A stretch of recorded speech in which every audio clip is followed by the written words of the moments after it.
Hello and welcome back to Tech Talk. I'm Graham Hughes. Today we're going to be taking a look at a super budget PC case. It's the Thermaltake Versa H18 TG.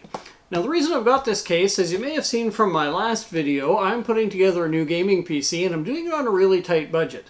So I was looking for a case that met my needs but wasn't going to be painful on the old bank account. So I ended up buying this on Amazon.ca, brand new, $59.99 Canadian. That is a fantastic deal for a PC case, but often when you pay that little for a PC case, it often seems like you got what you paid for. My Deep Cool was like that. It was similarly inexpensive, but I never really liked that Deep Cool case. I forgot what model it is, it doesn't matter. So I'm hoping I'm going to have a different experience with this Thermaltake, even though it's still really, really inexpensive. So let's get it out of the box, and let's see what it looks like. Okay. And there we go. Let's get the foam all off of it. There we are. Let's see how this is going to go.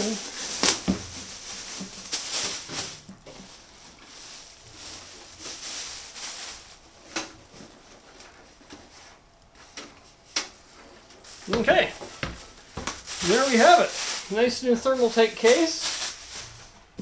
Now this is kind of a neat case. I've had Thermaltake cases in the past. In fact, I had an H15 which is similar to this but a little bit smaller and all solid. On the Versa H18, this is the TG. The TG stands for tempered glass. The previous version of the H18 actually had a metal panel here with an acrylic window. Now I don't know about you, but I always think acrylic looks really cheap on a computer case. It's not my favorite. So having tempered glass is kind of nice. And this is a reasonably solid piece of tempered glass, so I kind of like that. On this case, there is a very nice, you probably can't see it through the tempered glass because it's tinted, but this does have a nice power supply shroud along the bottom, so it can hide all your cabling and hide your power supply. But of course there is a window to show the branding on the power supply. There is the nice Thermaltake logo on the very top, and it's also pressed into the power supply shroud on the side. Now on the front, it's kind of cool. This strip here, there's a blue LED that lights up if you want it to.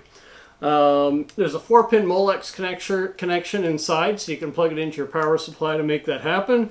But there's also your USB 3, your USB 2, your audio connectors, your reset switch, and your power button is up here in the top corner. There's room for 320 mil fans up front, or you can have 240 mil fans.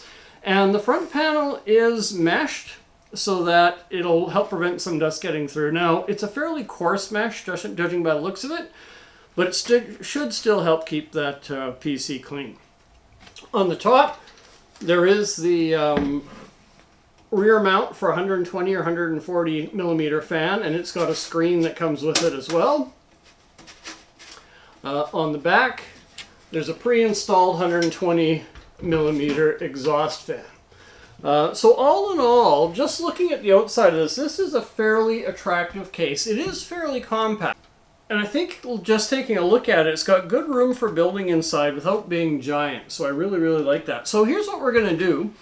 I'm going to take the panels off of this, so we're going to start working on it, and we're going to see kind of what it's like to build in, and I'll show you how my computer works out at the end here with this nice Thermaltake case.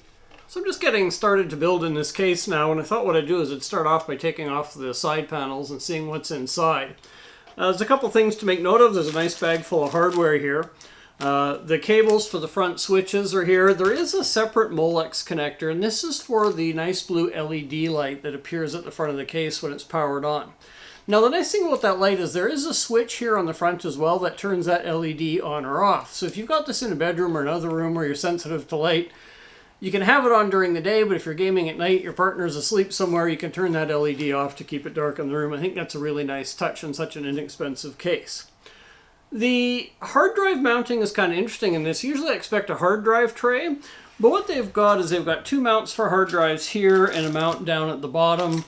And it looks like there might be another mount on the inside here by the fan. So it's probably about 4 mounts. And what they've done is they've provided screws that you screw 3 of them into the bottom of your drive.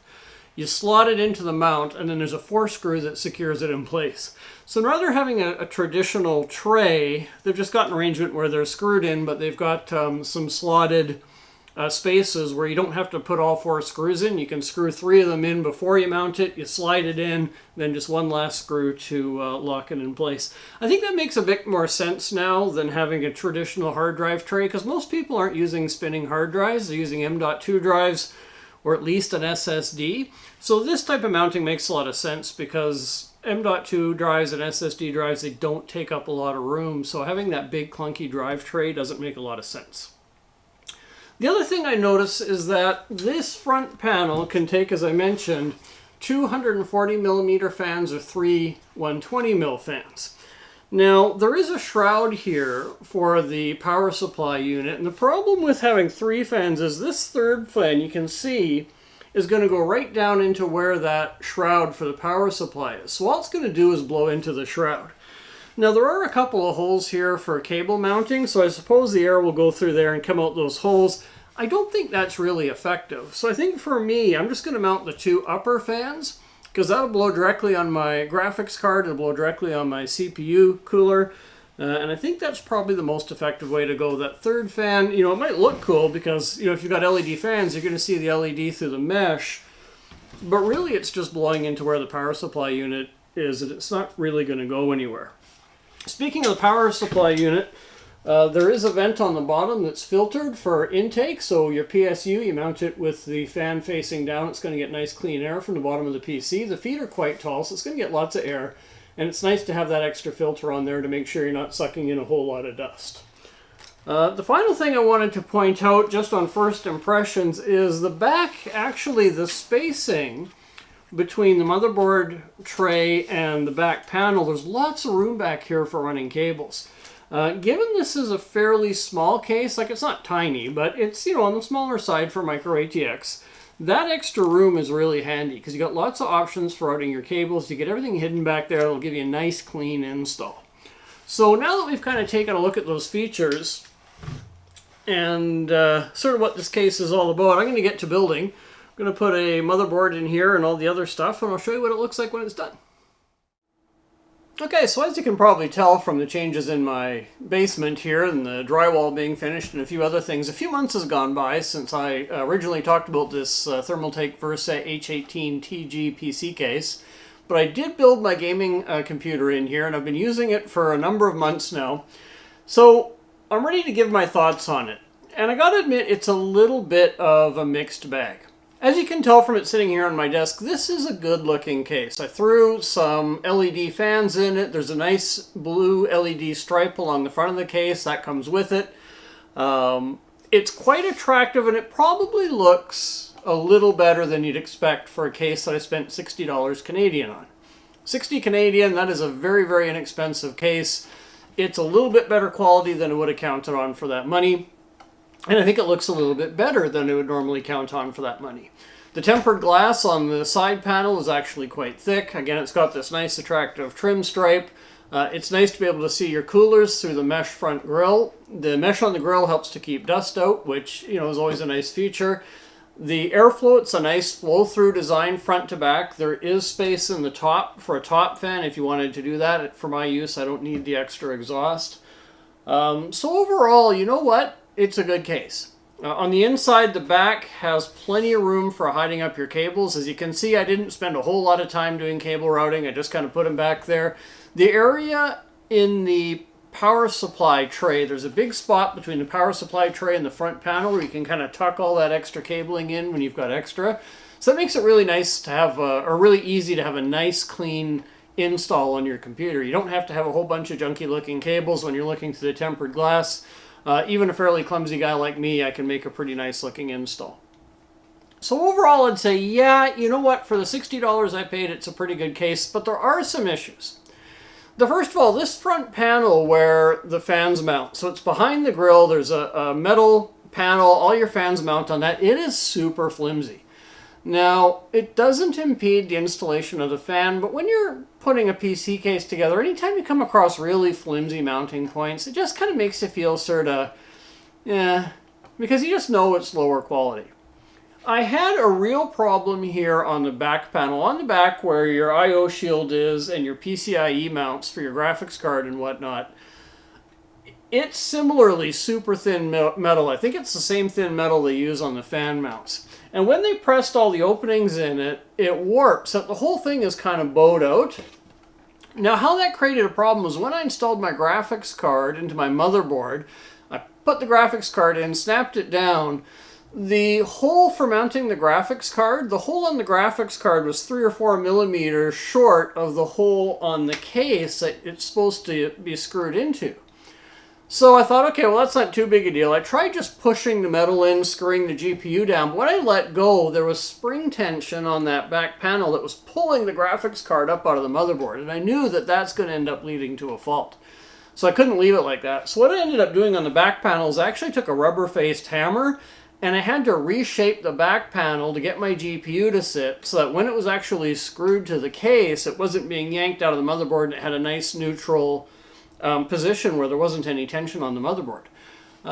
So for me, that's a big fail. I know this is an inexpensive case, but the thing is the ATX specification, it tells you, you know, the distance for everything, where your motherboard mounts, how high it's got to be to the GPU mount, how far away it's got to be. I mean, all that math is known, and because these are mass manufactured, I expect any PC case, I'm going to put my graphics card in, the holes are going to line up, I'm going to be able to screw it down. I shouldn't have to rework all the metal on the back of the case just to get my GPU to fit. And if you can see the back of my case now, it doesn't really show up on camera, but the whole thing's kind of a wavy mess because, again, the metal's just too thin. So where the power supply mounted, the metal all kind of warped. Where the GPU is now, it's all kind of warped because of my hammering. So that was the single biggest disappointment on this case, is that both the back and the front panels are simply too thin to hold their shape and to really feel good about mounting the fans and the GPU and your power supply and whatnot in the case. So that was kind of a big disappointment. Everything else, I was thinking when I first started building in this, I thought, you know what, this is going to be a case that I'm going to be so stoked to review because for the money, it's awesome. It looks great. It's really nice to build in. It hides your cables really well. There's lots of room, you know, for a micro-ATX case. And this is a smaller micro-ATX case. Considering its size, you know, it really does have lots of build room. But those flimsy panels have really kind of... It went from being, yeah, this is a great case, to, yeah, it's an okay case. And it was an okay case at $60. Oh, and the only other issue I have is this is the power button here up in the corner. And, of course, your USB connections are here. Every now and then when I'm plugging in or unplugging a USB connector, I end up hitting the power button by mistake. So a little more space between the power button and the USB plug-ins would be great. But outside of that, yeah, for the $60, you know, it's an okay case. It worked. But here's the thing. So I bought this back in July. That's when I shot the first part of this video. I put it together. I've been using it for a few months. I got busy. You know, life got in the way. This is no longer a case that sells for $59.99 Canadian on Amazon. The current price on Amazon is $118.17. It's $118. Man, considering the manufacturing kind of issues, this is not a $100 case. It was okay at $60. Like at $60, I'd say, yeah, you know what, if you're on a super budget and you don't mind having to mangle things a bit to get stuff in, go ahead. But at $118, there's no way. I took a look. The Thermaltake S100. So this is a Thermaltake case. It's the Versa H18 TG. Their own S100 case is 1,000,000 times better than this. It's heavier metal. It's got more room. It's slightly bigger. It's got tempered glass on it. And it's got nicely trimmed tempered glass. When you look on this one, the tempered glass has no painted trim around the edge. So when you look through it, you see the bare metal chassis. I hate that because, again, it looks really cheap.